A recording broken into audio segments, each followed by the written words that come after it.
Good evening, everyone. Welcome to this meeting of council. Before we begin, I just want to acknowledge that the lands on which we're gathering today are the traditional territories of the Coast and Strait Salish peoples, specifically the Lekwungen-speaking people, known today as the Esquimalt and Songhais First Nation, and that their connections to these lands continue to these days. And I also want to point out that our meeting is being recorded and live streamed, so anybody who's coming up forward will be recorded for posterity. And so before we convene the official part of this meeting, we are going to have a little ceremony, a little change of command ceremony for our much beloved Chief of Fire, Dave Cockle. I believe I have in my right here to say a few kind words about both Dave and Darren, who have been both long-serving members of our fire department and have served our community extraordinarily well. So I'll start off with Dave, just so that I think this is the most important part of the meeting here. Dave has been with us for quite a long time. He started his career in Oak Bay in July of 1987. That was my high school grad year. I know you started right after high school, so this all makes sense. And he's been involved at all levels of the fire department, from a probationary firefighter to his current position as fire chief, but also the emergency program coordinator. And over the course of Dave's career, he served as a confirmed fire officer. I'm not sure exactly what that is, for over 16 years, being promoted to lieutenant in 2002. He was then promoted to assistant fire chief in 2003, deputy fire chief in 2007, and finally his current position of fire chief in 2013. So we've had, 6 years of your time here. It feels like it's been a really fantastic time here. He served as the director of the Greater Victoria Fire Chiefs Association for the past 8 years, including much of that time as recording secretary. I think it's also important to recognize that as part of the provincial wildlife response in 2017, he was involved in managing some of that structural fire protection outside in Clinton, British Columbia.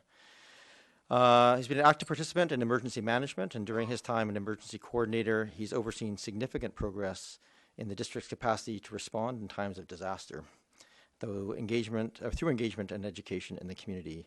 He's the elected representative of the local government Emergency Preparedness Advisory Commission to the Regional Emergency Management Partnership.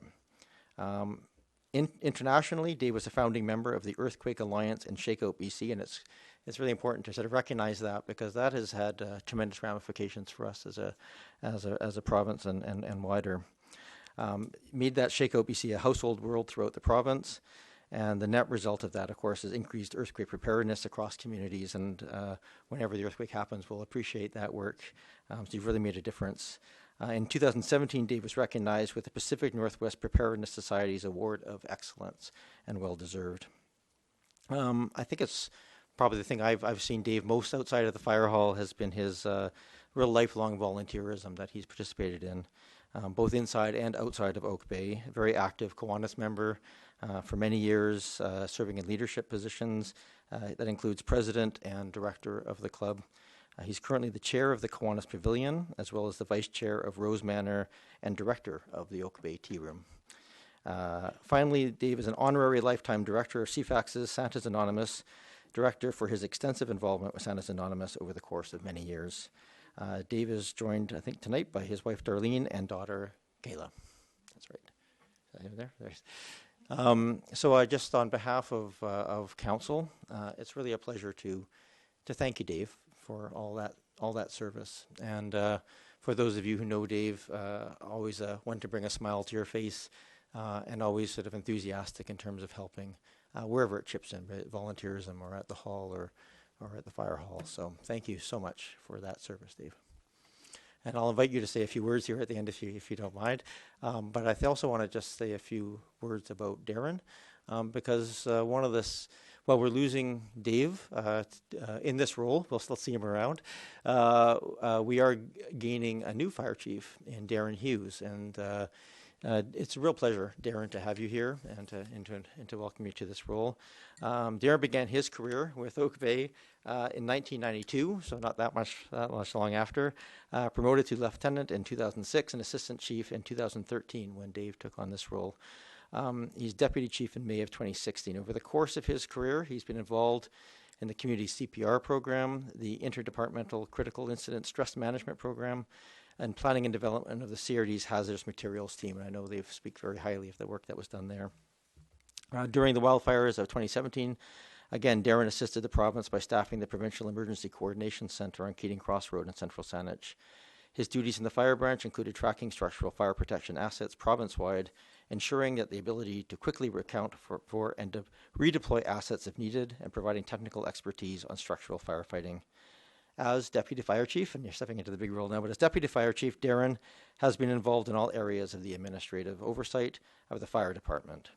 Deputy Fire Chief Hughes has had oversight of the Oak Bay Emergency Program since May of 2016, working with Eileen Grant, our Emergency Program Manager, and the 60 volunteers who continue to plan for emergency preparedness, mitigation, response, and recovery. Darren is the Department Liaison for Fire Dispatch, Crest Radio, and Mutual Aid locally and regionally. In the community, Darren, much like Dave, is an active member of the Kiwanis Club of Oak Bay. He's currently serving as past president of the club, club treasurer, and director for the Kiwanis Housing Society. Darren actively supports the Business Improvement Association, or BIA, with various initiatives throughout the year and is involved with staffing and support for the Oak Bay Collector Car Festival. He's also been quite involved with coaching soccer and taking on leadership positions with Scouts. So Darren is joined at the ceremony today by wife Michelle and their 15-year-old son Adam, named obviously after the previous fire chief.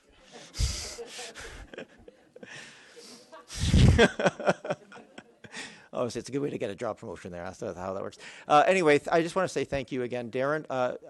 Again, for those who know Darren, know he does his job again with a great deal of joy and real professionalism. And it was very nice in Oak Bay, I would say. There's a lot of professionalism in firefighting, but certainly in Oak Bay, we're blessed by the quality of the workers that are here, and it's a real pleasure to have Darren, to have you here to step up into this role, and we have high expectations, and I hope that you'll do a great job. So you've got big shoes to fill here. More importantly, a small hat. So I think we are at this point do the official ceremony of handing over. Do I come around at this point? I'm new to the etiquette. Okay, thanks.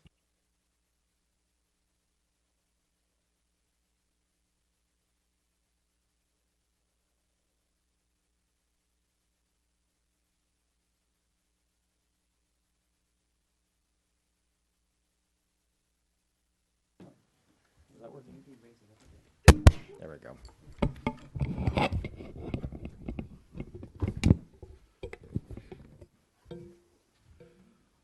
So just to let everyone know what's happening here, this is an original 1938 leather helmet that belonged to Chief Clairds, who was the first fire chief of the District of Oak Bay. Each chief has the honor to protect this through their stand. So today we'll be passing it to our next chief.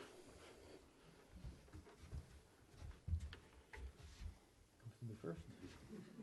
Shake your hand as well. Did I pass this first? I'll pass it over first, right? Sure, thank you. And his badge. And his badge. There you go. So, well done. I'm going to do a look at the audience and shake your hand. Can I just say to you? Maybe just for a couple of minutes. We missed you today.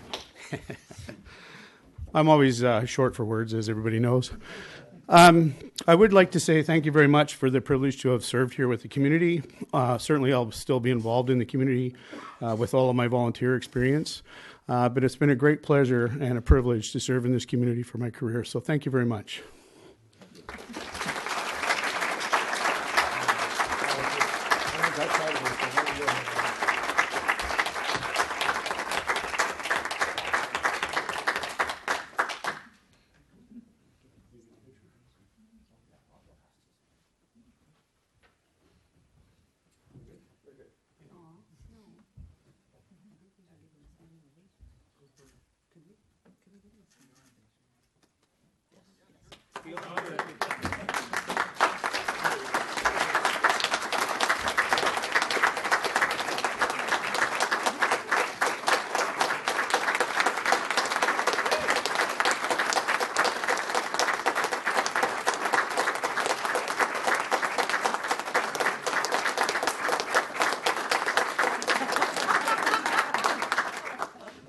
on Sunday.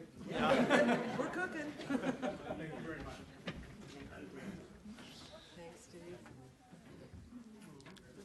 Oh, that was nice.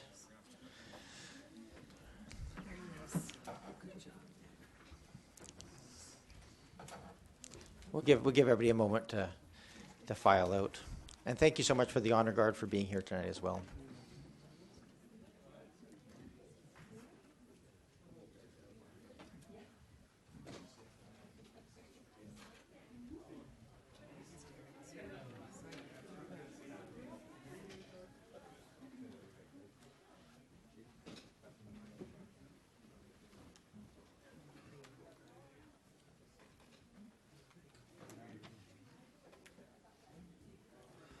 Thank you. We may need we have the public participation period coming up. We may want to move the things back as well. This is the many skills required of a chief administrative officer is moving.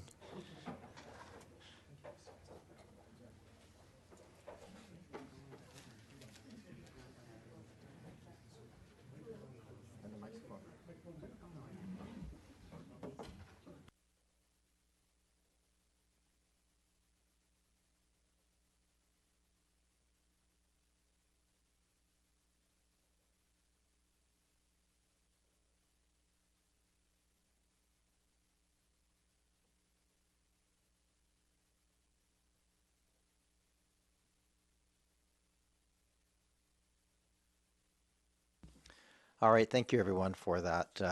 That's very. It's hard to see good people go, so it's nice to take a moment sometimes and just celebrate.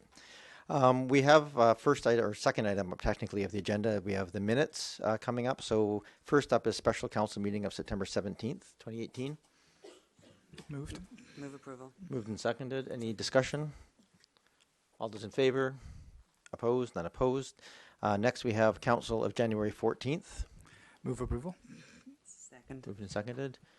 Just one, on page 5, there's a typo that says Pack Bay instead of Oak Bay. I just saw that, so we'll just correct that and then it's fine. Any other discussion? Seeing none, I'll call the question. All those in favor? Opposed? Not opposed. And third minutes is Committee of the Whole of January 21st. Move approval. Second. Moved and seconded. Any further discussion? Seeing none, call the question. All those in favor? Opposed? Not opposed. Thank you. Item number 5, Mayor's remarks. I try and keep these fairly brief. I just want to thank the staff for what is a lot of ongoing work on the strategic planning process. We completed the asset management financials on last Thursday, and we have another meeting tomorrow, which will lead to another one on February 13th. And this is really trying to our first effort at trying to attach some of the budget and long-term planning pieces together into a strategic planning. And it's a lot of work, and I just want to express my gratitude to staff for helping for that work. And I just, something that's sort of tangentially related here, I'm going to try and report out on the police board activities just so that people are aware of them, because they're arm's length from council but often of interest. In the last meeting we had, the ones that are of interest, one was just if you go to the minutes, you can read their regional integrated units report. This is an annual update on all of the integrated units that are working around the region, of which Oak Bay participates. And the other might just of interest might be there's the updated fit for duty regulations related to cannabis are now updated as well. So that concludes my remarks. Item number 6 is public participation period. And this is a 20-minute total period of time that we have available in which anybody from the community can come forward and speak to council on items of interest to the community. Procedures bylaws very clear on this. It's a 20-minute total time. Each person is welcome to speak for up to 3 minutes. I'll time that and just let you know when your time is up. And at that time, just ask you to conclude if you have more to say. If there's, I also want to remind people, anybody who comes forward, that you will be recorded through the live streaming and in the archives. With that, I'll invite people forward to come speak to us. Those who come forward, it would just ask that you give your name, your municipality of residence, and if you could just write down your name as well, so our minutes don't garble your spelling of your name, which nobody appreciates. My name is Douglas Agar, and I'm a resident of McNeil Avenue. Welcome, Mr. Agar. Thank you. Oh, there we go. Thank you. And what I wish to address to the council is a long-standing public safety issue on McNeil Avenue, particularly on the upper section between Foul Bay and Falkland. For those that have driven that road, appreciate the fact it's like a bobsled run. There's a long hill, and there's nothing that impedes the flow of traffic. The first crosswalk is on Victoria. The first stop sign is on Oliver, and that's 0.75 kilometers away. So during peak times, there's as many as 300 cars that go through that section of road, a large percentage of which are driving faster than the posted speed limit of 40 kilometers an hour. It's a very busy road. There's people on bikes, there's kids playing, there's dogs playing, there's 1,000 things going on at any given time. And it's very, very unsafe for the residents of that particular section of road due to the volume of traffic and the speed of traffic. Volume, I appreciate, it is what it is, but the speed is something that I believe council can control. There's been data collected through the transportation department. They've had their things on the road, the traffic counters. They've had the speedometer checks on the posts. And so the data is there to demonstrate they're not speaking just out of hot air. This is an actual fact, and it's becoming worse and worse as time progresses. So whatever council chooses to do, something is better than nothing. I thank you very much. Thank you, Mr. Agar. Okay. And just for those who haven't been here before, we take these comments and we make note of them, and council has the option to act later or not, and or just speak to staff. So all this information is received and noted. Although this is being a legislative body, we're not necessarily responding to each of them.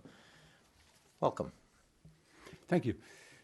Your Worship and members of council, I'm Robert Taylor. I live at 1405 St. Patrick Street in Oak Bay. I'm president of the Oak Bay Heritage Foundation, a member of the Oak Bay Heritage Commission, and tonight I'm representing the chair of the Oak Bay Heritage Commission. My topic is Oak Bay's housing strategy. We're all aware of the housing crisis across Greater Victoria, and we see the effects in Oak Bay. Is there a tension between heritage conservation and protection and creating diverse and inclusive housing? I would argue that heritage can be an essential part in supporting effective housing strategies while at the same time protecting heritage. The Oak Bay Official Community Plan includes the goals to conserve the community's architectural, streetscape and garden heritage, to encourage and support the development of diverse and inclusive housing, and to support the conservation and rehabilitation of existing heritage and character buildings. The plan also includes the survey showing 84% of Oak Bay respondents encourage maintenance, upgrading, and retrofitting of older and heritage homes. The conclusion is that heritage can play an essential role in supporting Oak Bay's housing strategy.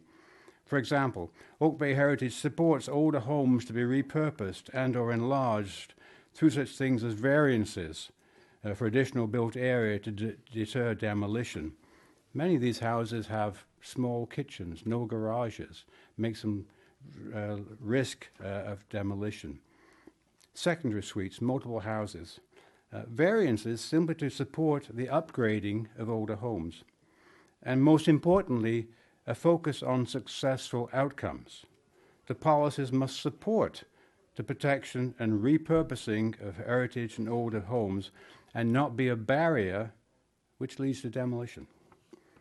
At tomorrow's special meeting of the whole, the Strategic Planning Housing Workshop, I urge Council to ensure that Oak Bay Heritage is actively involved in the development of the housing strategy.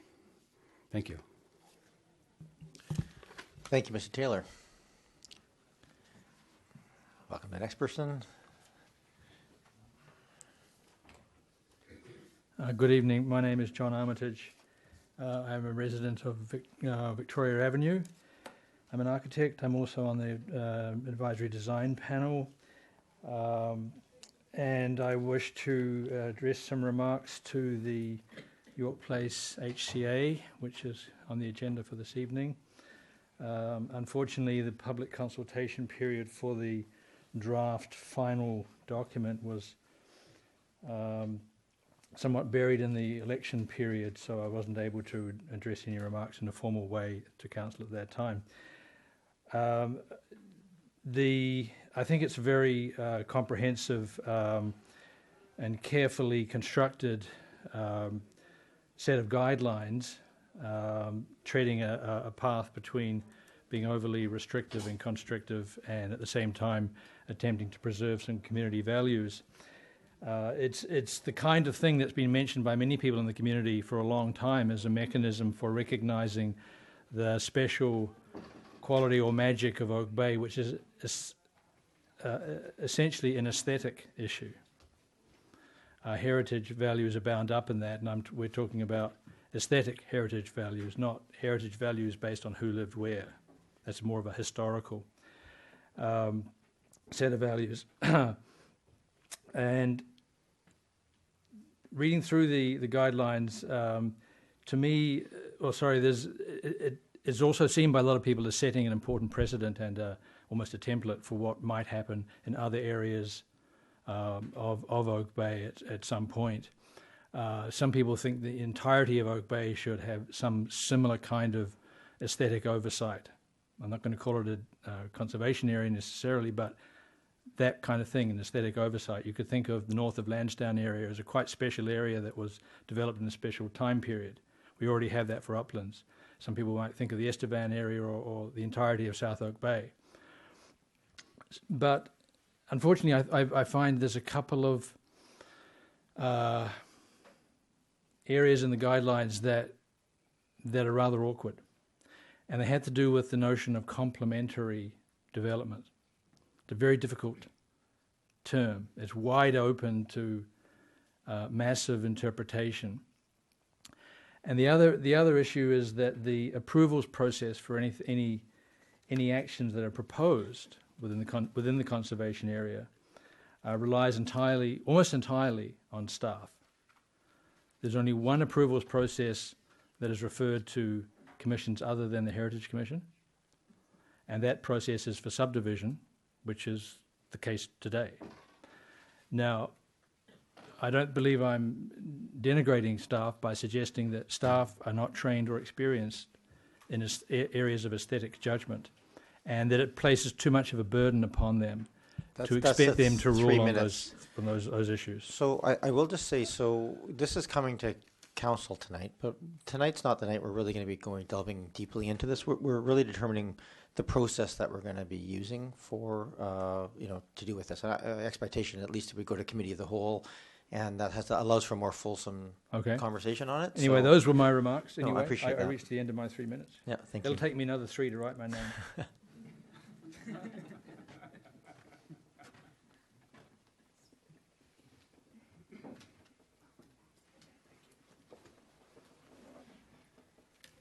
Thank you.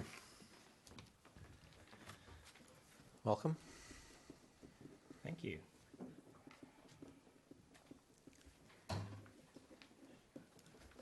My name's Curtis Hobson. I live in Oak Bay.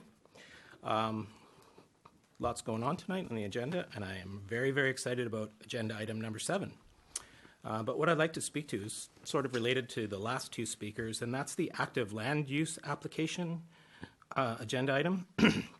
I went through it and I saw that there's 77 new houses in the active land use application. And really like to speak to how that's going to affect the urban forest. And personally, and I think there's a lot of residents in Oak Bay that might agree with me, that trees are a community amenity. Really, when we talk about Oak Bay, it's even mentioned in the official community plan a few times, the garden-like nature of our community. And I'm very, very concerned that, as we know, Oak Bay is mostly built out, and 77 new houses. I don't think there's 77 empty lots in Oak Bay. So I can imagine that a significant portion of those 77 new houses will be old houses that are demolished and new houses that are built. And then my major concern is that the effect that new construction has on the trees in our community. We know that if a new house is proposed and doesn't need any variances and any existing trees are in the building envelope for that house, they can be taken down and they're gone. Right? We could be talking a 10-year-old apple tree or a 200-year-old oak tree. There's no discrimination between the type of tree that comes down. If it's in the building lot, it goes.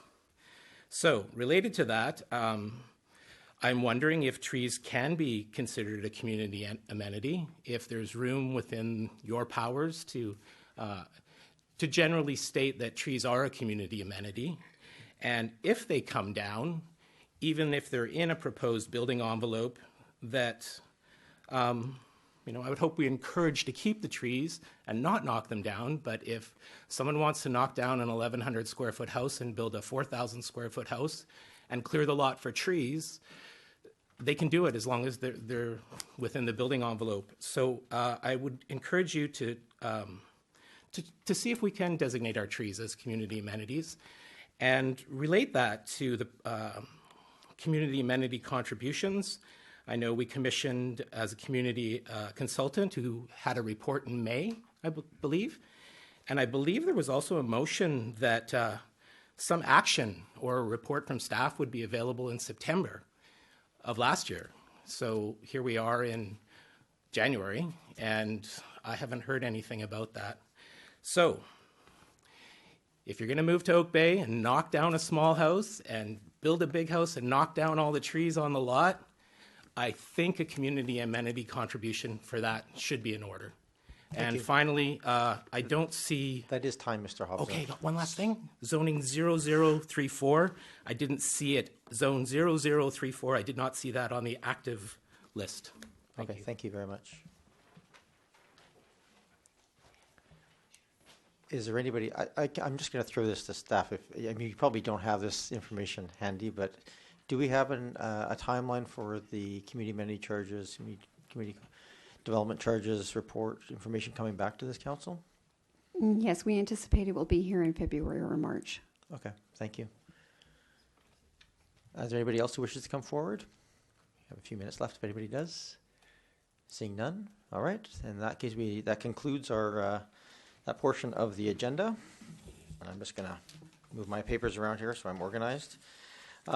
Next up on the agenda, we have item number 7, single-use plastics. We have a presentation tonight by Glen Lyon Norfolk School, grade 5 students, and I believe they're coming forward to give this presentation. And I'd just like to welcome you all and thank you all for coming tonight.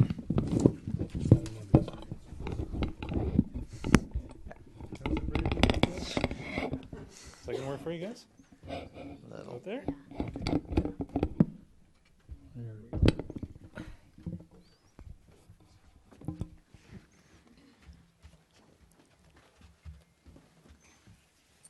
So welcome, everyone. Thank you for coming. Good evening. I'm Joelle. This is Cleo. This is Christy, and this is Justin. We are here to ask you to enact a single-use plastic reduction plan. Think about it. Why would you make something that you're going to use for a few minutes out of a material that that's basically going to last forever, and you're just going to throw it away? What's up with that? Single-use plastics, often referred to as disposable plastics, are commonly used for packaging and include items intended to be used only once before they are thrown away or recycled. These include, among other items, grocery bags, food packaging, bottles, straws, containers, cups, and cutlery. The amount of plastic produced in the world has gone up more than 300% in the last 60 years, and it is still increasing. The majority of it will still be on Earth in 500 years' time. Plastic kills seabirds, and many populations have gone down by 90%. Marine mammals such as seals, dolphins, whales, and sea turtles. Plastic breaks apart into microplastics that enter the food chain. Many types of fish eaten by people contain microplastics. These leach toxins into the fish, marine mammals, and people. It is estimated by 2050 there will be more plastic than fish in the oceans. There are many alternatives to single-use plastic. Paper cups can't be recycled because they have a plastic liner. Instead, we can use metal, coffee to-go mugs, and more. It is estimated that Canadians use 2.86 billion plastic bags every year. The average Canadian uses between 200 to 300 plastic bags per year. If tied together, the grand total of 2.86 plastic bags would stretch around the Earth's equator 22 times. It's estimated that they will take up to 1,000 years to decompose. Bags made from natural fibers, such as jute, can decompose in months. Some of us use plastic bags every time we go shopping, which they can stay in the earth for thousands of years. Instead, we can use jute bags, paper bags, cloth bags, cotton bags, silicone bags, beeswax wrap, shopping bags, and a lot more. We produce 5 million plastic bags a minute. And every year, the plastic bags that we produce can cover twice the size of France. A huge amount of plastics found on beaches and in the oceans is plastic straws. There are many alternatives if you want to use a straw: bamboo, paper, metal, glass, silicone, and no straw. Styrofoam breaks apart rapidly into smaller pieces that are thought to be able to last for hundreds and thousands of years. It's difficult to recycle. Paper decomposes rapidly. The soft plastic used for bottled water will last hundreds of years, leaches chemicals into the water inside, and can sink to the depths of the sea. Stainless steel, when it decomposes, it is not toxic. New Zealand and Bali have recently banned plastic bags.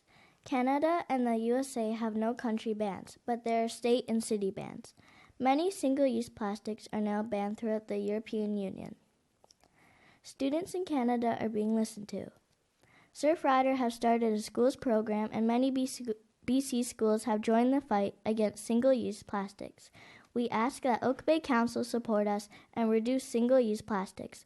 Victoria are in the process of adding other plastics to their existing single-use checkout bag ban.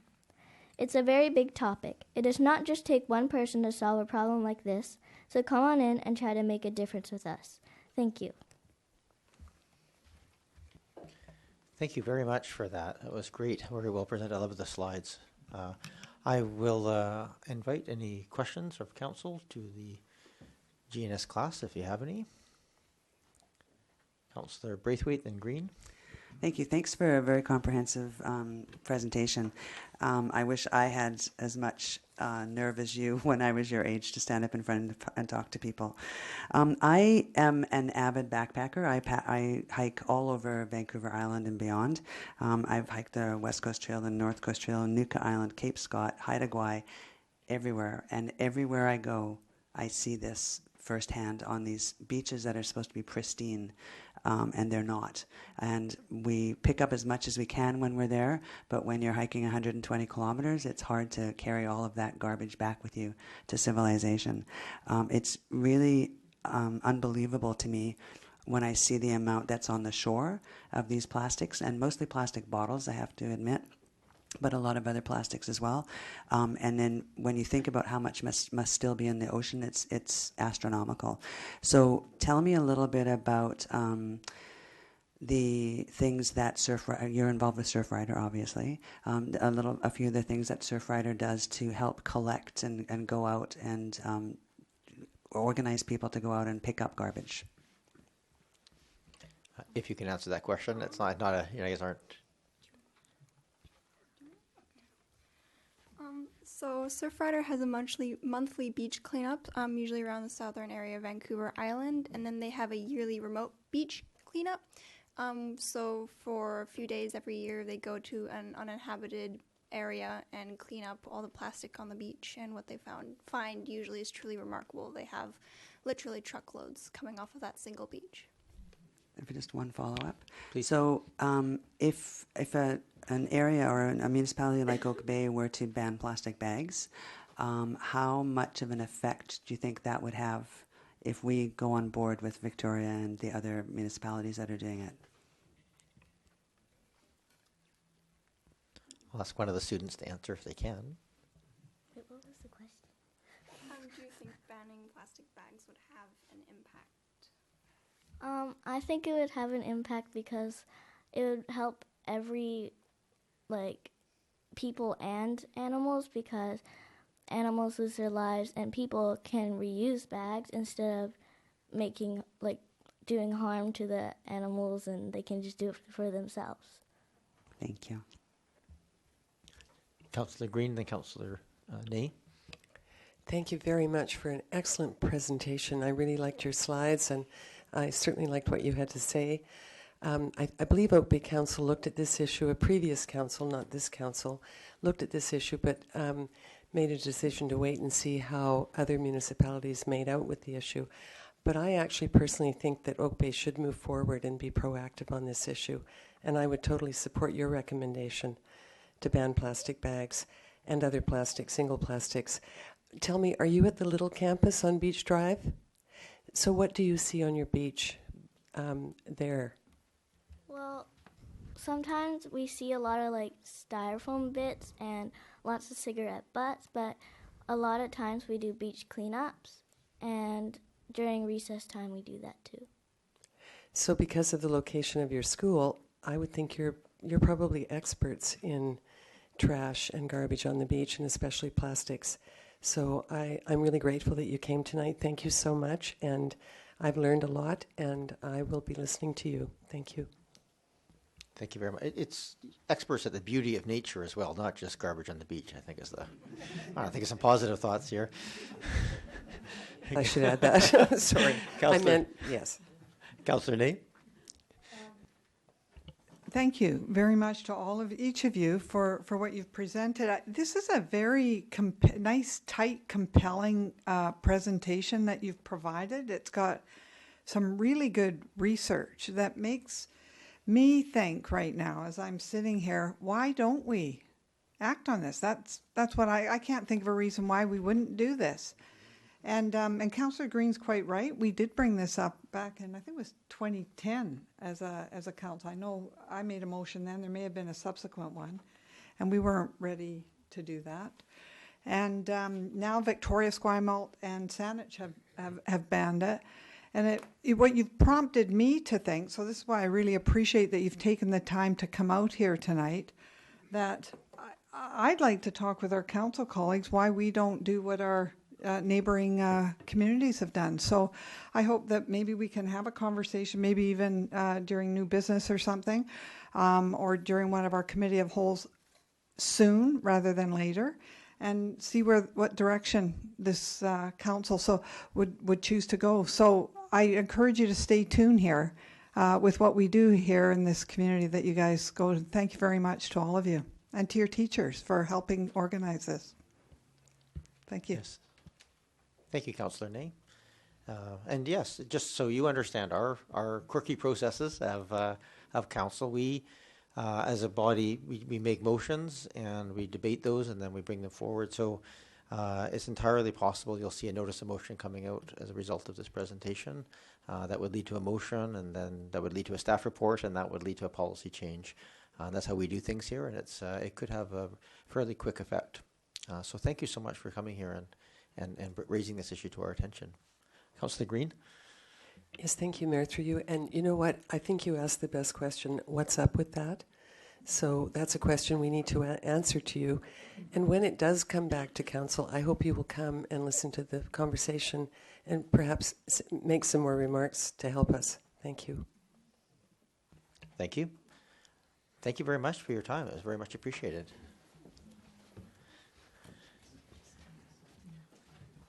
And I can probably give a moment here, or if people wanted to, who are here for that presentation, wish to leave, I can wait a minute here to let people file out.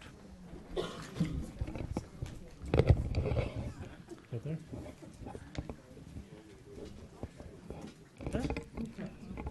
Okay. think I've still tilted up. Yeah. Well, people are. Thank you very much. Are walking out. I will invite the chief. Oh. Yeah. Thank you for the.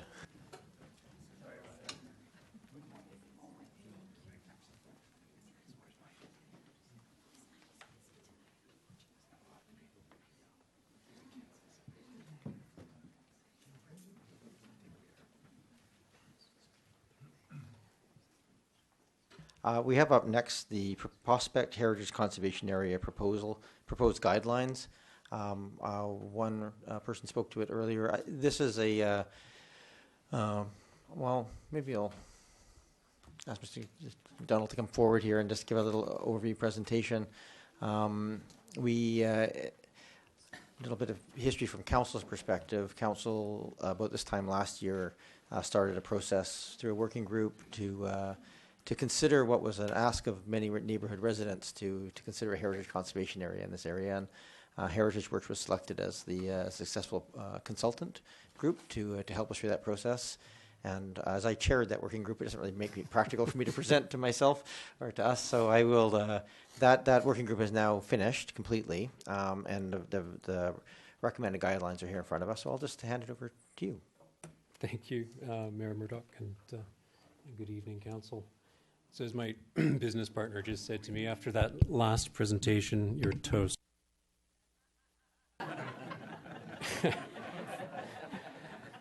So I realize that this will be your first interaction with the proposed guidelines for the Prospect HCA, and others like Mayor Murdoch. Obviously, you know it inside out. So the a heritage conservation area is a tool available to you through the Local Government Act. It's quite a powerful tool for heritage conservation, and the history of this particular heritage conservation area dates back to 2016 when a grassroots proposal, which was championed by local residents from within the proposed HCA, made a presentation to you. That gained some momentum, and then in October, Council approved some funding, which the local residents used to create a statement of significance. And a statement of significance is the place that we record those values, those heritage values associated with an area that we feel dear about and wish to protect. So the statement of significance, which was written for the Prospect HCA, describe what we love about it. The statement of significance is the product of community, and by community, I mean not just those who are the residents of the area, but also the broader community of Oak Bay, and anyone who travels that area and enjoys it was invited to participate. So in October of 2017, the Oak Bay Heritage Conservation Area Working Group was created, and by then the Statement of Significance, which had been written by Denise Cook, was available and in circulation. And then later, that group they did a small RFP, and we were successful in answering that, and Heritage Works was appointed in late January 2018. So we joined the working group with the intention of providing conservation expertise and filling out the ranks. There were about 10 of us in the working group. Then Councillor Kevin Murdoch chaired the group. Then there was representatives from quite a broad cross-section of expertise, including Heather Cochran from the Heritage Commission, Matt Fairburns from Parks and Rec and Culture, Patrick Fry, who's on the Advisory Planning Commission and has enormous experience in the area of heritage. Will King, a design panel member and architect.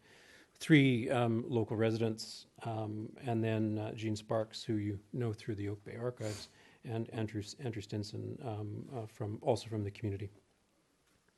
So we started with a shakeout of the Statement of Significance. We asked for assistance from Heritage Branch, the provincial government, to perform a peer review of it, make sure that it was up to the work of anchoring the proposed HCA.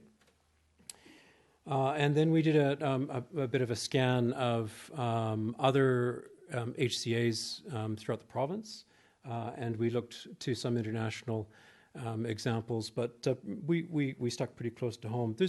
There's about 13, I think there's 13 at the moment, HCAs in Victoria, and there are literally dozens of them around the province. And we chose a couple as examples of what we felt were representing best practice, shared those with the working group, and we used those as a model for the creation of our own guidelines. We met 18 times, a couple of hours at a shot, and our final meeting was in November of last year. And also during that time, we held 7 public sessions. These were held on 5 different dates. 2 of them we had 2 sessions per day, so that there was some daytime and some evening time available. And our first draft guidelines were posted online, I think on the 28th of June last year. Our working group fulfilled its brief in finding consensus around a set of guidelines for the heritage conservation area, and we concluded at the end of 2018, which was the natural expectation of the working group. So the guidelines that we have are one part of a series of documents which come together to form a heritage conservation area.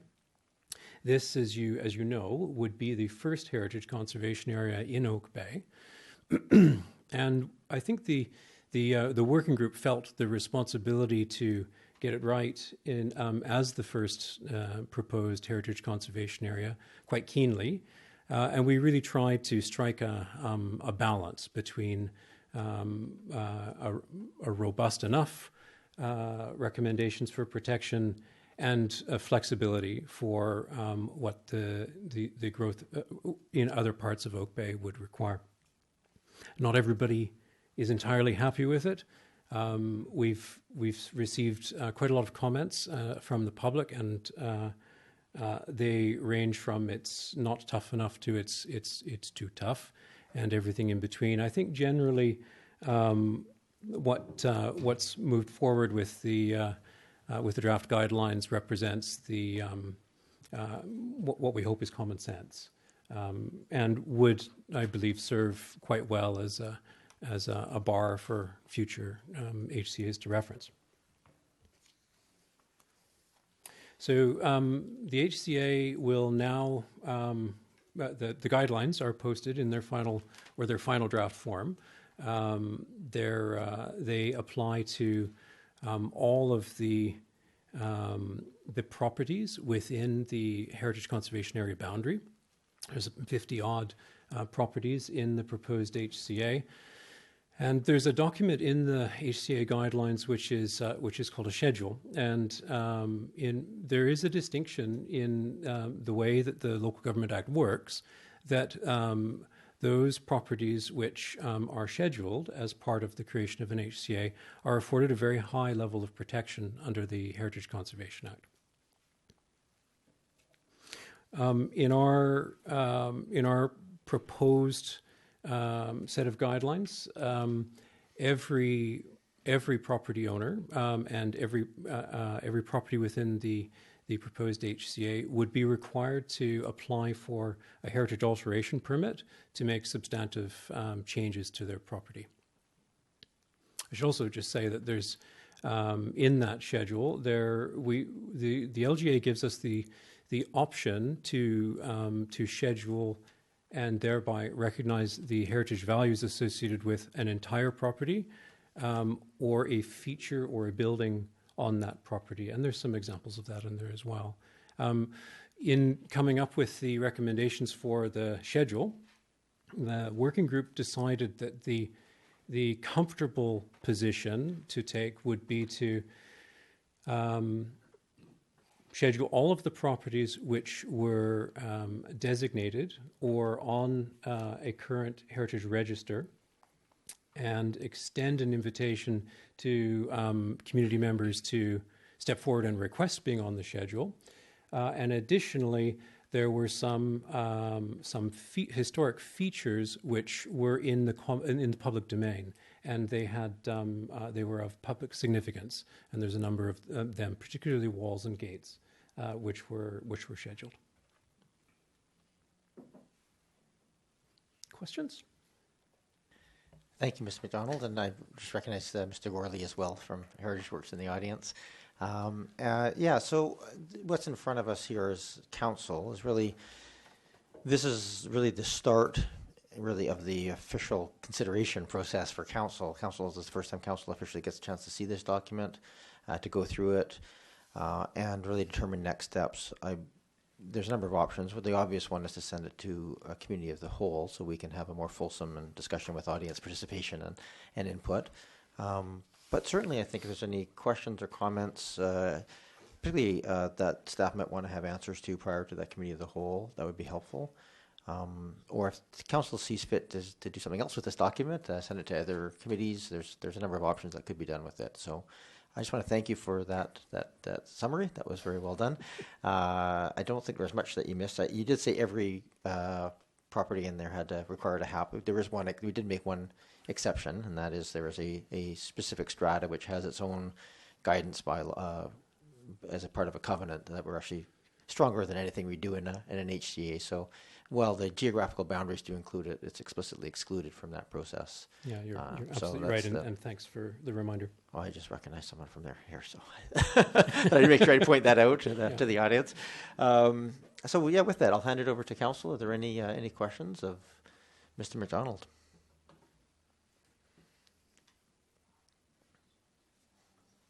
Councillor Patterson.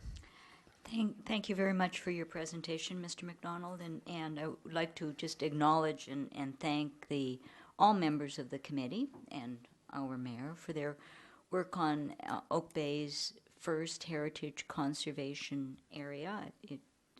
It's a very in-depth look at just one small area in Oak Bay. So the one question I do have on page 6 of this presentation, it says that the working group is currently seeking community input from residents within and outside the HCA area, as well as experts and interested parties. I'm wondering if you could just perhaps say a few words on how you see that taking place. Do you want me to answer that, or do you want to answer that? I think it's a leftover. It is. It's exactly what it is. It's a hangover from our previous draft. So the public consultation phase is actually up to this body now, not up to the working group. And I might just add as an addendum, I think there was an effort made to collect feedback and to make the document stronger. It was by the sheer limits of that working group and the notification. We had modest turnout. We had about 50 to 70 people coming out at the things, and that's not really enough to be truly representative of the overall community. So this is really a chance for us as a body to kind of consider that in a bit more fulsome fashion for that piece. Yes, Councillor Ney.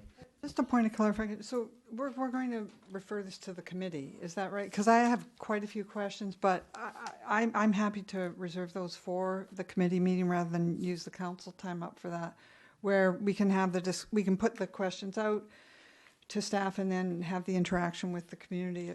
Does that make sense? Is that the intent here this evening?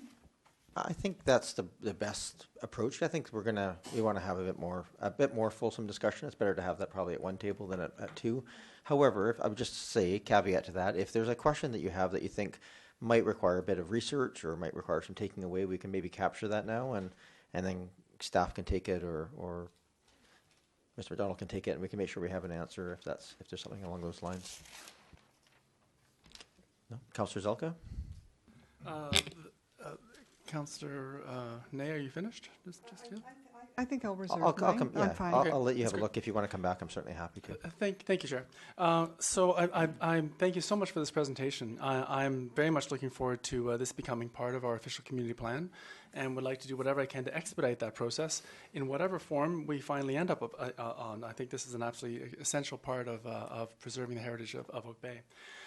I do wanted to ask a question to staff that maybe they could, at the appropriate time, provide some clarification. Probably not now, but when we do put this into our OCP, assuming that's what the proposal, the place that it finally ends up, will the current Oak Bay Heritage Policy be replaced with something that might be more in alignment with the current heritage legislation? I don't know how to answer. Do you wish to answer that question, or just take it away as a we as a can review? certainly take that away as part of our presentation. All right, thank you. Councillor Patterson? Since we're talking about this specific, and we're going to leave some of the more in-depth to Committee of the Whole, I agree that's a better place to talk about more of the working processes of this document. But just wondering if you would like to elaborate in any way, at the risk of the wrath perhaps of our mayor. It did take a bit of time for this process to come about, and I certainly appreciate, in looking at all of this, there was a lot of work, and I did go to some of the open houses and listen to people, so I appreciate there wasn't a lot to consider, and this was the first heritage conservation area in Oak Bay, so it's always more of a hurdle when you don't have another process to follow. So I'm just wondering if you would like to elaborate a little bit on lessons learned, perhaps in if we go forward considering these in other areas, lesson learned about perhaps efficiency and what it might bring to future considerations for HCAs in Oak Bay? A small question for you, Mr. McDonald. Well, thanks. I think it's a really important question, and one that we were quite conscious of in the working group. Our hope is that, and this was a consistent sentiment or theme throughout all of the working group meetings, is that you, in contemplating a future HCA, you wouldn't have to do all of this again. We had provided the armature that you could hang another HCA on pretty easily. And I think that's reflected in the document architecture itself, the way the guidelines are laid out, and their consistency with the standards and guidelines for the conservation of historic places in Canada, which is a very important sister document to the HCA. I think in terms of lessons learned, we had a really strong working group. There were a lot of different expertise available, and that was great. Sometimes I think working group members were quiet for a while until we touched upon their particular expertise, and then they would fire up. And that was exactly as it should be.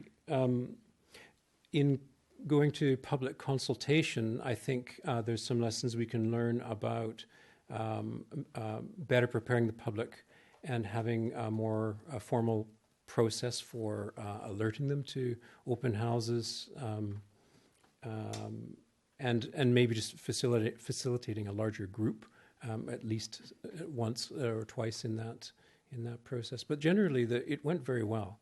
There are difficult things to pin down. There's an awful lot of discussion involved because there, of course, are implications for all of the property owners and potentially for the owners of properties in other HCAs.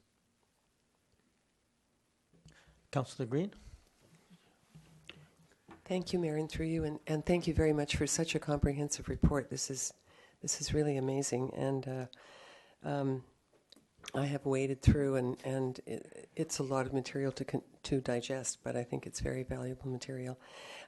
Speaking of the public consultation piece, because that is of great concern to me, I agree with you. It should be timely in terms of sharing the information well ahead of time so people can make arrangements to attend.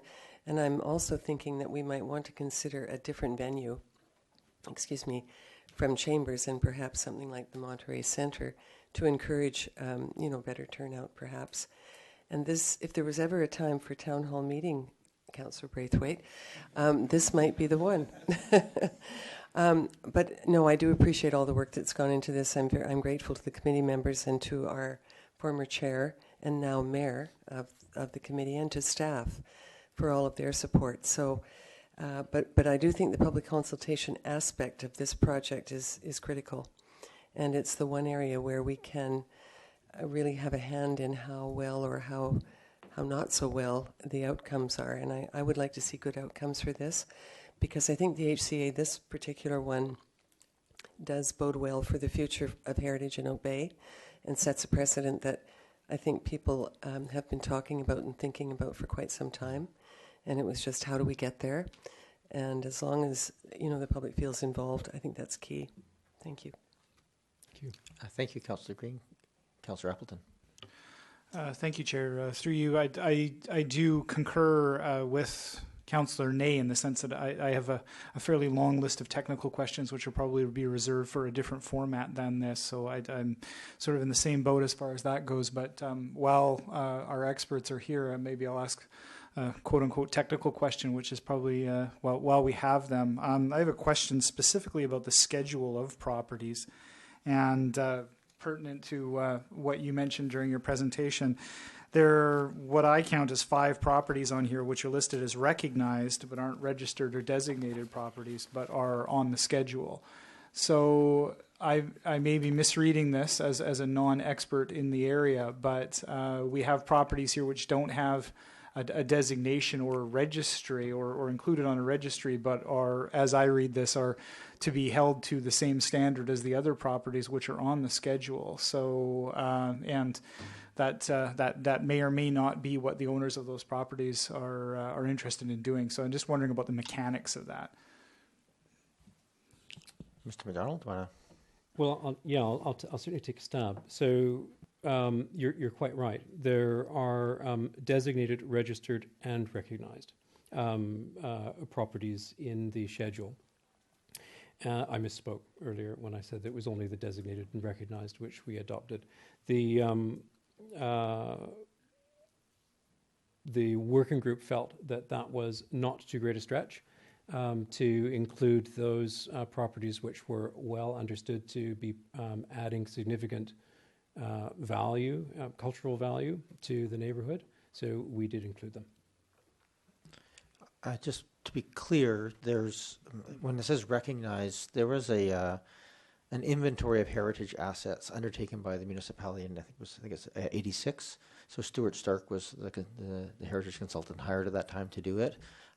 Resulted in a book called More Than Bricks and Boards, and what a lot of people are familiar with. And that was a formal ask of the municipality of that consultant to come up with that list. It went through some rigor to come up with that list with specific reasons for recognizing them. And so that was the additional recognition, essentially. Or if there was anything specifically captured in the statement of significance in the current, I don't think there was anything net new other than just maybe the walls, was also included. So I think that the important thing to clarify is that by intention, the working group tried to come up with the logic of what would be included without looking so specifically at the individual properties, and tried and steered away from being selective on its own. So there was we invited other people to put their names forward, and those people who did are not currently on this list. So that's here. They may be added later. I think the intention is that they have a broader selection of people, but for what's included in the recommended guidelines, it's just ones that heritage experts have gone through and provided some external justification for inclusion on the list.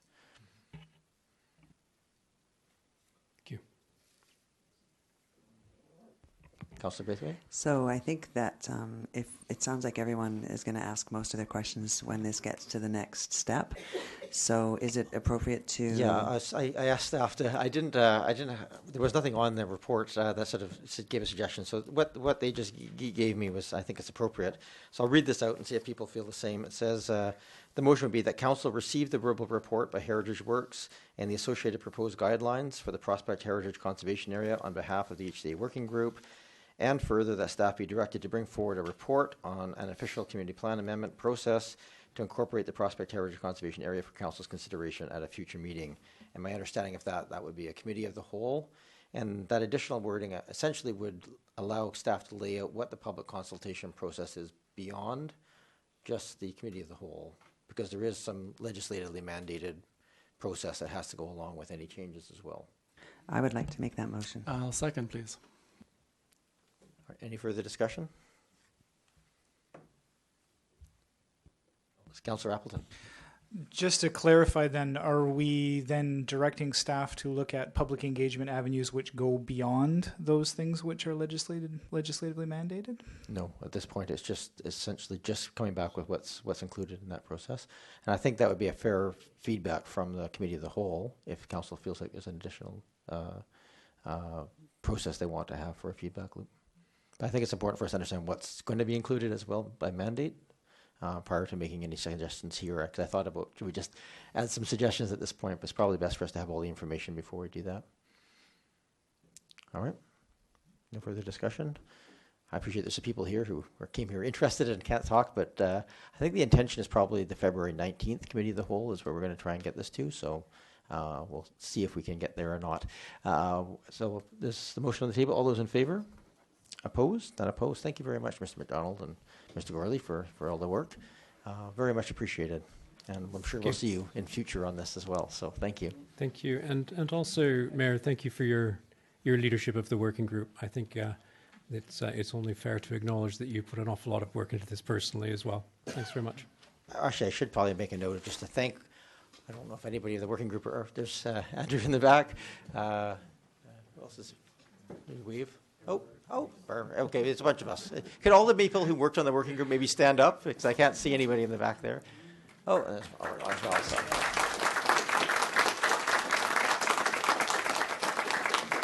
Thank you very much for all your work, and on behalf of the other members, just thank you. Very small point of order for the dyslexic in the crowd. When Councillor Patterson was speaking, she has Oh. in front of her, and vice versa. So as this is being recorded to the public. So we have so I think that throws out. I'm sorry. I was starting to have problems. Oh yeah, I appreciate that. Unfortunately, by our procedures bylaw, we have to start this meeting over again. I think is how this works. All right, moving on. Do you have to call the question? No, you did. I'm just gonna. Oh yes, Councillor Braithwaite. I need to recuse myself for item number 9 as I sit on the board as a director of the Oak Bay Tea Party Society.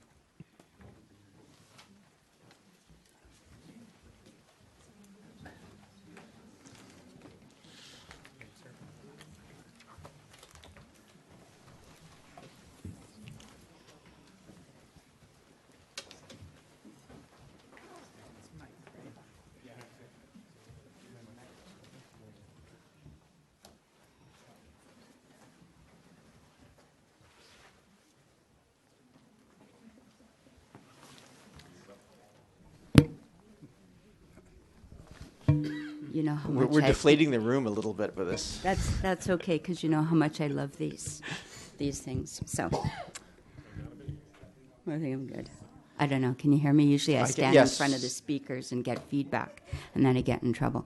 So, Mayor, Council, good evening. I'm Sandy Germain. I chair the Oak Bay Tea Party Society, and I'm here with my application for our annual grant. This year is our 57th Tea Party. This is my 19th year of being on the board of the Tea Party. My 4th year was chair, 15 years as the society secretary. So, Here I am. That was the best presentation I've ever heard. That was fantastic. Well, thank you.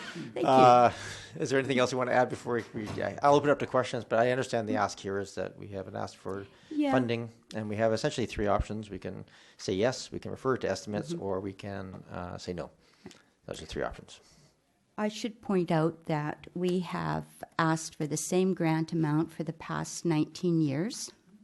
We had been obtaining a grant of $5,500 up until about 1999, when I believe it was Mr. Burry, who was with Public Works, raised concerns about the stage and the liability issue. At that point, we then went into the stage system that we have, and the request was then for $1,500 to cover the cost of that stage.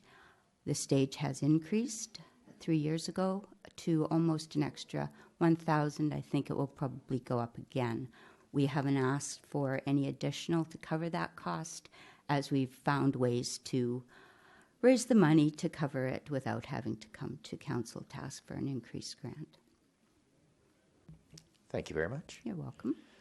And just acknowledge the very good work done by the Tea Party to meet the request of that nice group of children from Glenlyon Norfolk School, who have, you've done an awful lot of work to get to zero waste. We have. I can't say enough about Noreen Taylor, who handles our recycling and composting. She has diverted, I believe it was amazing, it was over 3,000 pounds of hard plastic, soft plastic. I think our actual dump costs were about $27. So when you think about what goes on over that weekend, and this is Noreen, and she has a group of maybe 4 volunteers. It's amazing what she does. And we've also, we have Shooting Star Amusements. Their vendors are also on board with compostable stuff, and I think we're getting there to we're just about, I think we're pretty close to getting to the 0 point. And we thank Noreen for that. Absolutely. Yeah. All right, so are there any, I'll make a motion then that we grant the $7,000 to the Tea Party. Second. Moved and seconded. Any other discussion? Seeing none, I'll call the question. All those in favor? Opposed? None opposed. Thank you so much. Thank you so much. All right, thank you. See you soon. See you soon. Are you practicing See you in June. Well, how do I get access to the teacup to practice? This is what I want to know. Well, Hazel, you'll have to ask Hazel. We managed that year. Thank you. All right, item number 10. Can somebody grab Hazel? Thanks. So we have South Island Prosperity. Where's Hazel?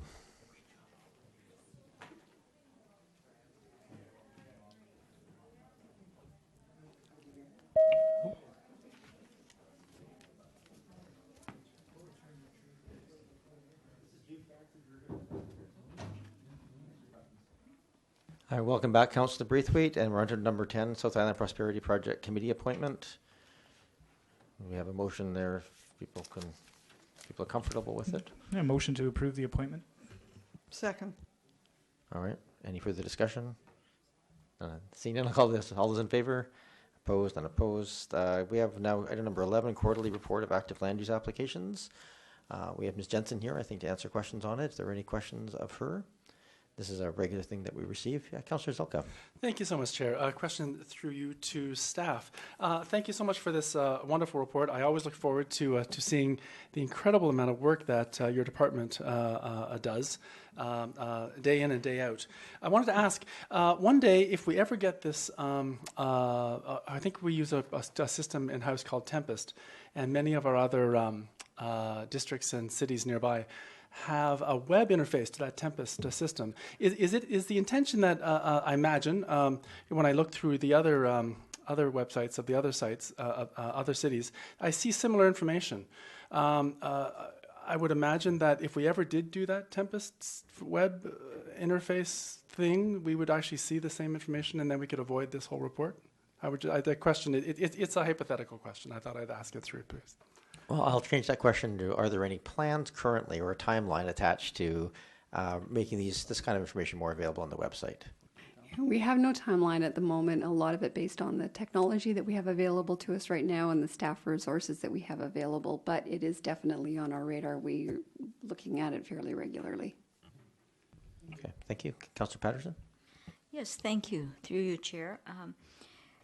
I do notice on this report that many of the permits date back to the first quarter of 2018, some to 2016 and 2017, and there's one on Midland Road that dates back to 2014. I know things don't seem to happen rapidly around job sites, but from 2014 is really unusually slow. So I'm just wondering if you could shed any light on some of the rather dated applications that are on the list. Ms. Jensen? I could certainly go back and get the details for you on that one. I do know it is a larger home, so the portion of the building bylaw that it's falling under, they have received an extension on that one, so they're still within their time frame. Thank you. Any other questions? If not, we'll just need a motion to receive. Move receipt. Moved. Seconded. Thank you very much. Anything else? No. I'll call the question. All those in favor? Opposed? Not opposed. Thank you. We have Heritage Commission minutes. Normal process here just to receive them. If we can do the November 13th and December 11th together, I believe. Move receipt of November 13th and December 11th Heritage Commission meeting minutes. Second. Moved and seconded. Are there any discussions? Okay. All those in favor? Opposed? Not opposed. We are now on to new business and verbal reports. I have one item under new business to start with, and this just came up at the end of last week, and I see Mr. Wells is here who can help answer questions on this particular item. And there was just a request for funding. There's a group putting together a bid for the Invictus Games to come to Greater Victoria.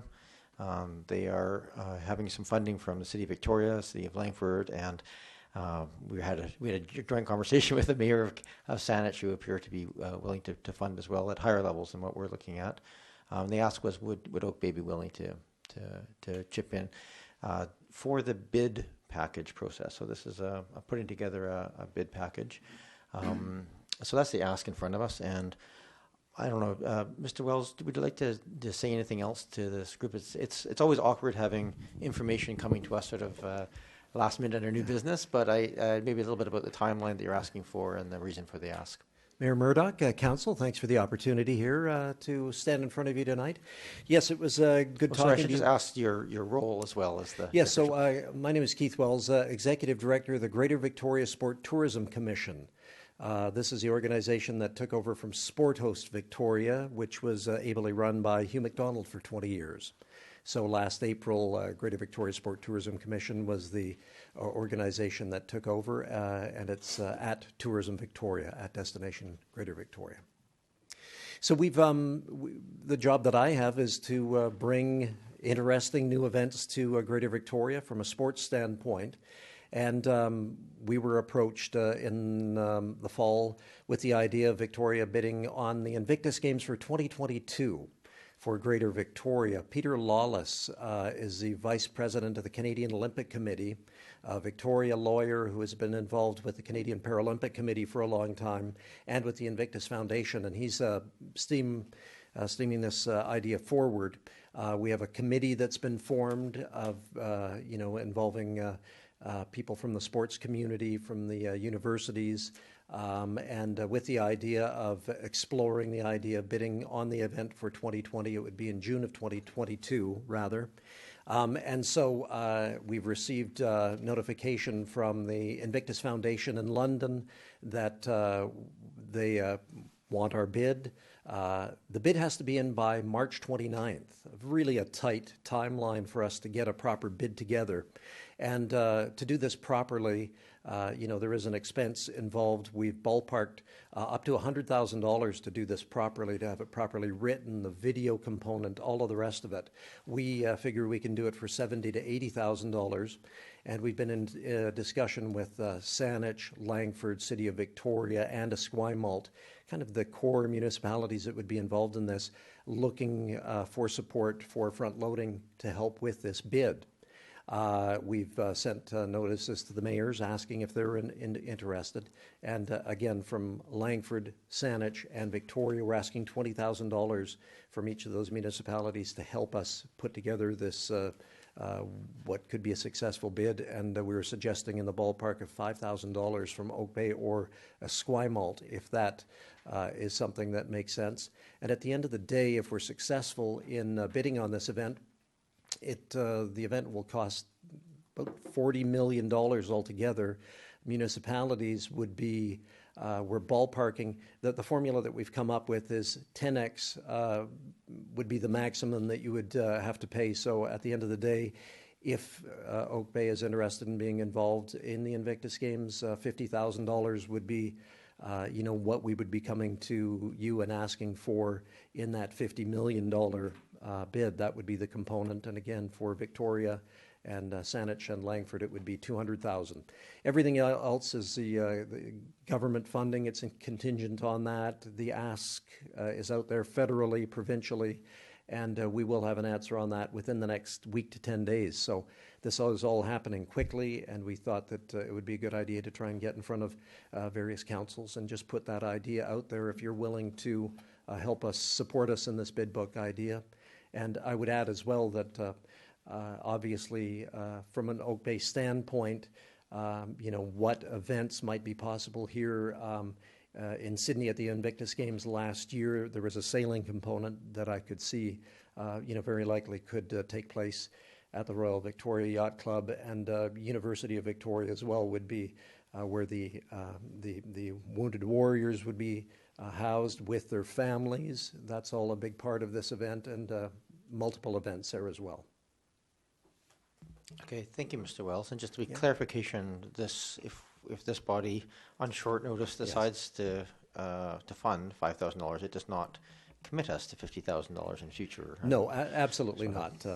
But just so that you time know to consider that number. Yes, the scope that is sitting out there, that's what the maximum amount would ultimately be if you wanted to engage. Okay, thank you, Mr. Wells. Councillor Braithwaite?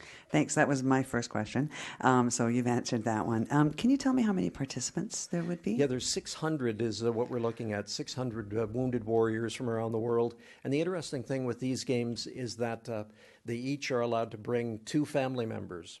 And so it really, at the end of the day, is certainly more about camaraderie, about, health and wellness and, rehabilitation, as opposed to, it being a pure athletic event. And so a big part of Invictus is bringing the family along and making them part of it as well. And we just think that in this region that there's so much to show off that we could treat these wounded warriors and their families extremely well.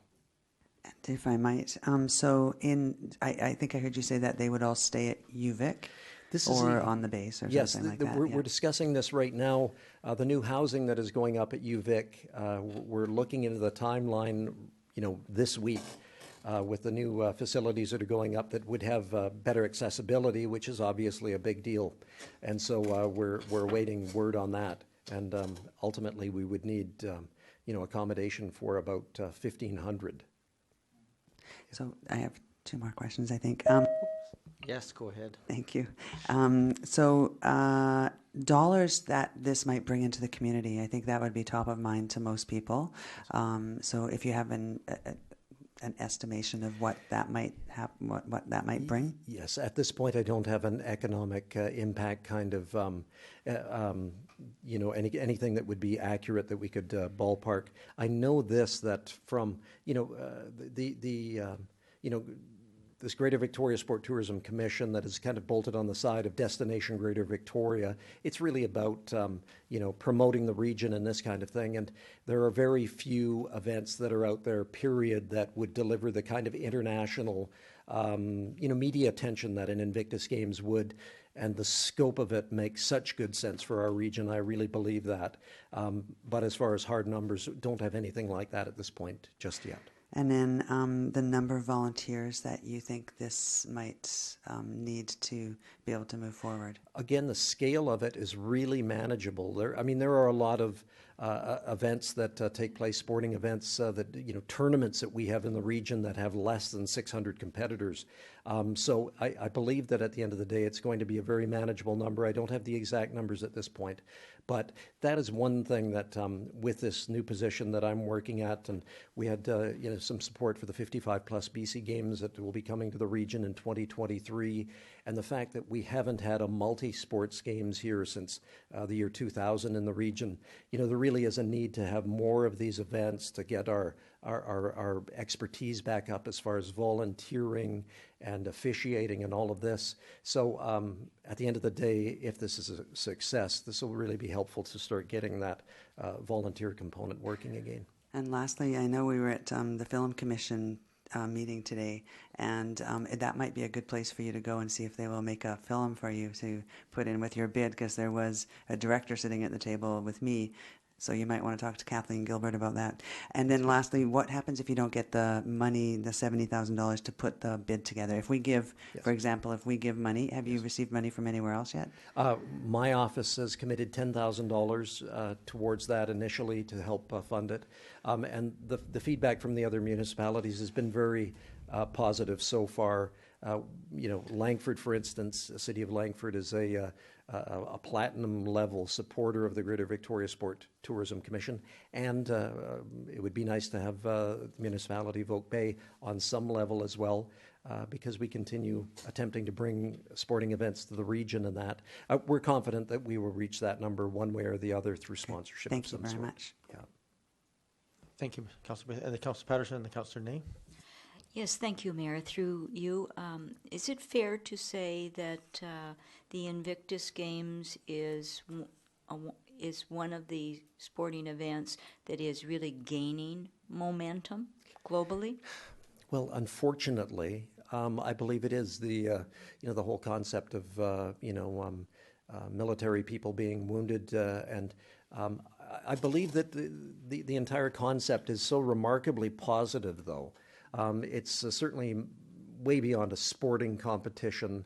The entire, rehabilitation concept, the accessibility piece, which would make such great sense in this community, the military presence, the CFB, Esquimalt kind of angle that we have here. This is such a good fit, and the scope of it here, that, there are a few things that I believe make better sense. Whether we win this event in 2022 or perhaps go for it in 2024, at some point I believe that this event really should happen here. And besides that, Queen Victoria was Prince Harry, the patron of the Invictus Games, his fourth great-grandmother. So there's that piece that we have going for ourselves here in Greater Victoria. Yeah. All right, Councillor. Good sales pitch there. Councillor Ney. Thanks, Councillor Braithwaite, for all the questions that you've asked there. That's really helpful.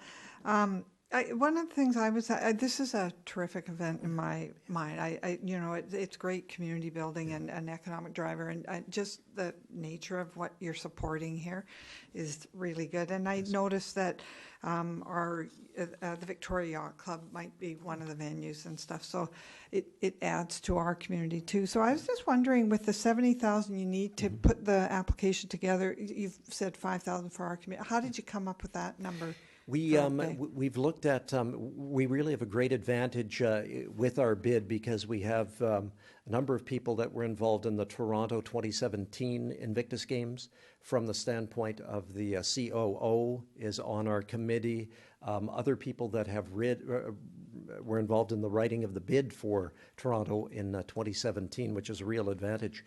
And so the starting point was the fact that we need, technically a very solid bid component for the bid book, and we have a couple of people who have already submitted RFPs to write this document for us, and that number by itself was enough to kind of, okay, we need the bid properly written, we need a video component, we need some other pieces that will help really sell the region well, and that number was $70,000 to $80,000.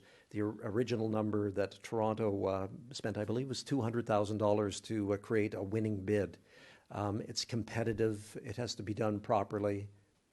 Yep. Actually, what I meant was, how did you come up with the 5,000 for Oak Bay? So, like, because our budget's different than, say Saanich or Victoria. Of course. So I was just, is it in proportion? Yes. Well, we attempted to do it, proportionately, just thinking of the three larger municipalities and the fact that they would have probably a disproportionate number of events in the Invictus Games. I believe there may be up to 13 different events. And looking at Oak Bay and the idea that there may just be one event that, is in the municipality, it's just ballparking, what kind of involvement that So if I'm asked, just so Yes. I try and understand Yes. the proportion, how much would you be asking for from Saanich? Again, we thought that 20 and 20 between Saanich, Victoria, and City of Langford, with the idea of the opening ceremonies taking place in Langford at the new stadium. Okay. And you need this, your bid's in March 29th, so how quickly do you need an answer from us? Well, yeah, that's the thing. I know that unfortunately we're right on it, and as soon as possible is really the way to get this money in the bank to begin paying. Put another way, how long, what's the last, because we have to go through, whether we refer this to estimates or make a decision here is, I think, a question? Yeah, why don't we just get it to Mr. Jones? Is probably the best person to ask. What are the options here for council? Thank you, Your Worship. I mean, one option is to refer it to estimates, which means that in all likelihood that decision may not be made till May 15th, when we have to have our budget adopted.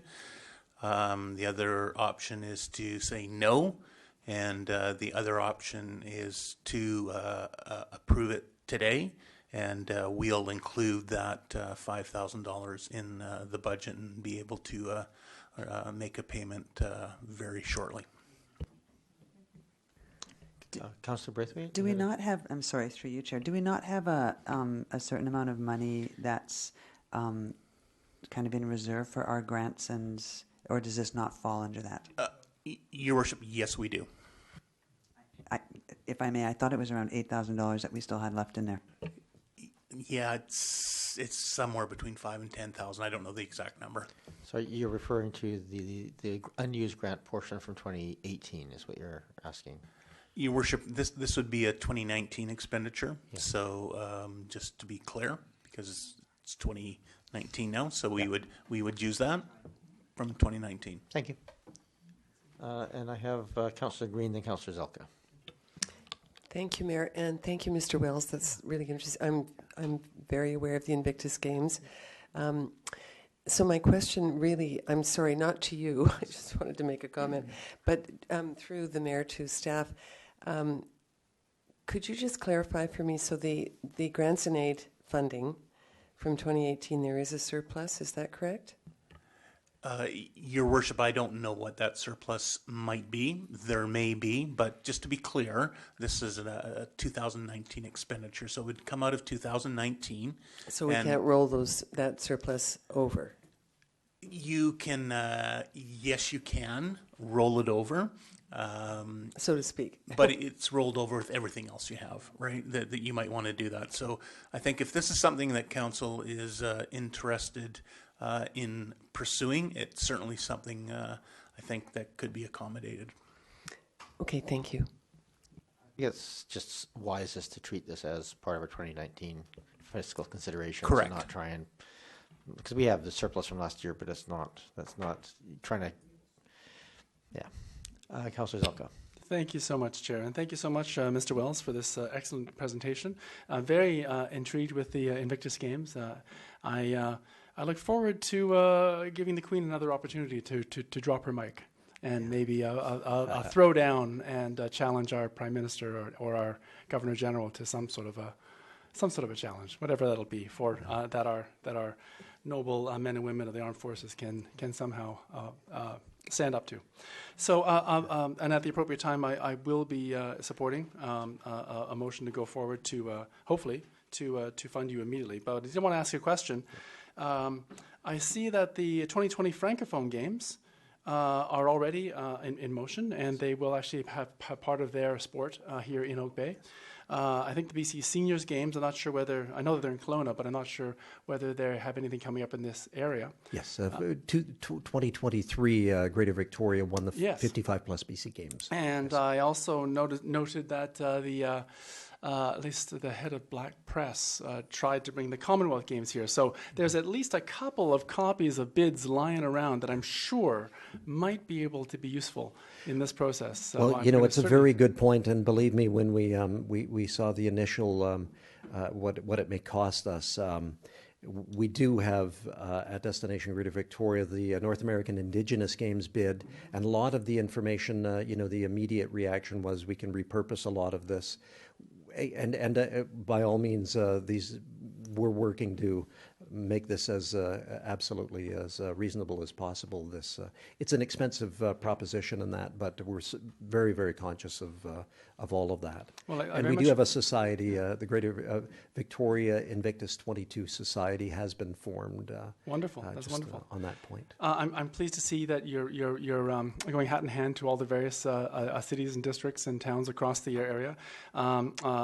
If the Langford does get the opening games, hopefully they'll pay the most, since they'll get the most out of it. But if they decide not to, then maybe we could have the opening opening the games here. I'm not sure we can afford it, but who knows? So at the appropriate time, I would like to move a motion that we approve.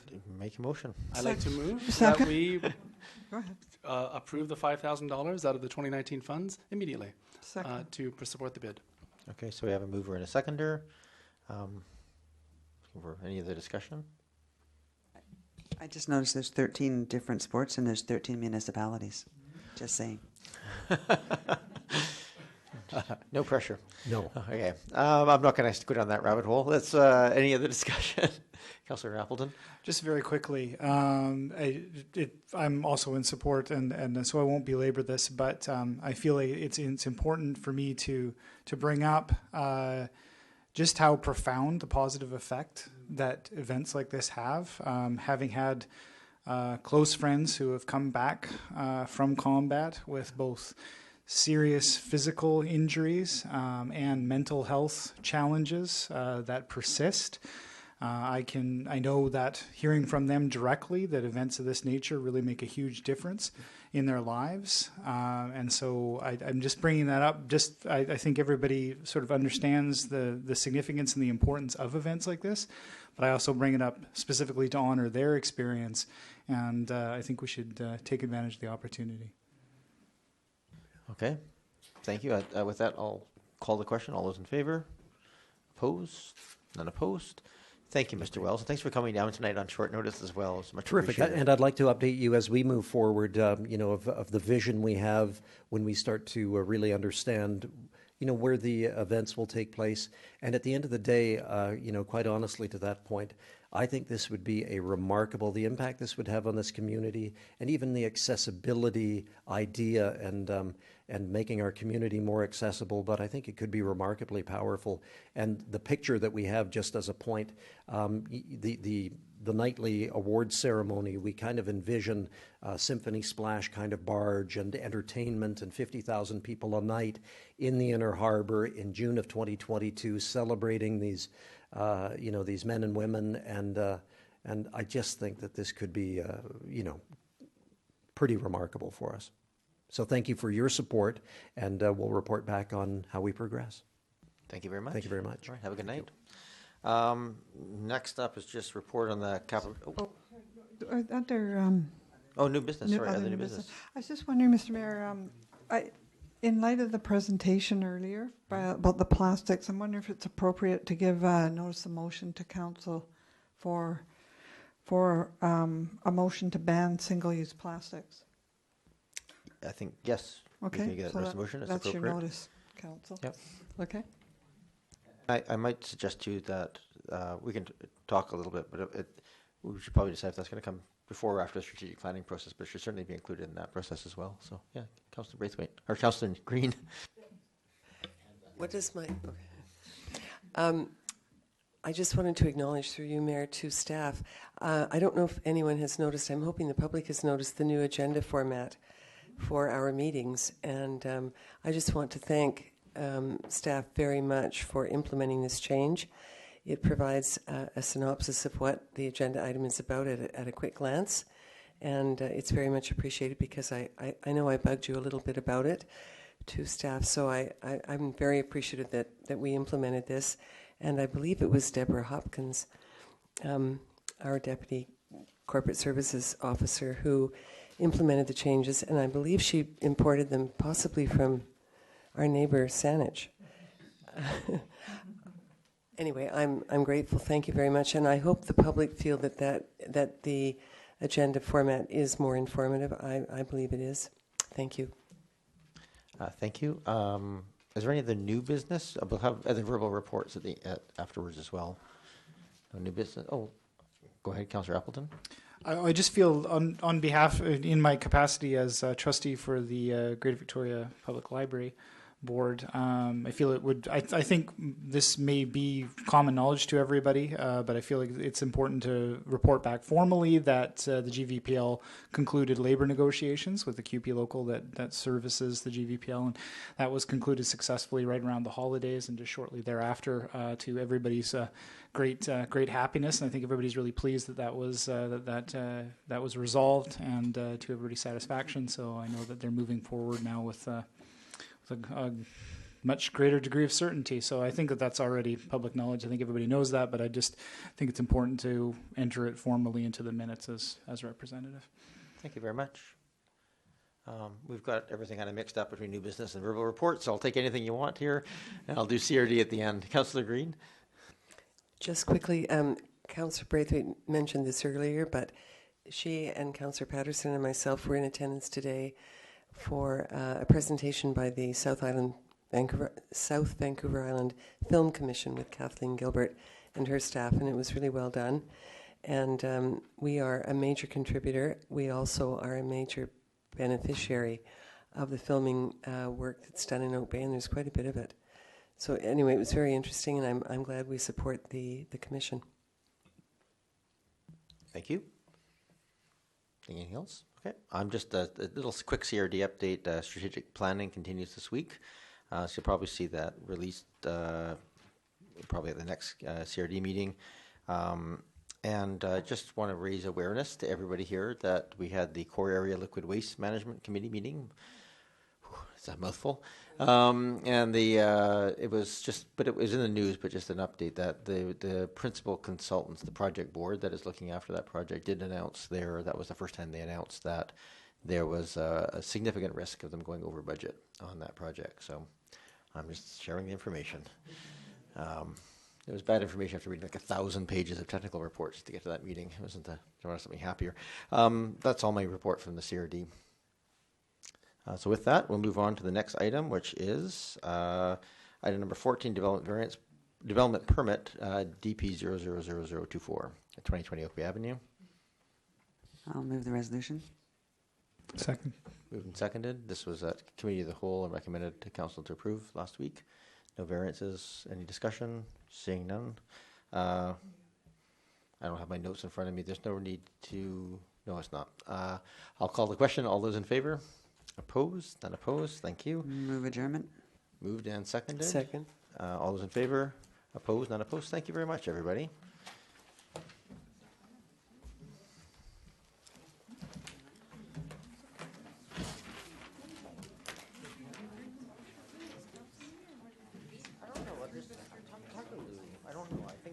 It's asking staff to basically draft a policy, right? They'll go to the Senate. I think the one. Yeah, as long as there's little.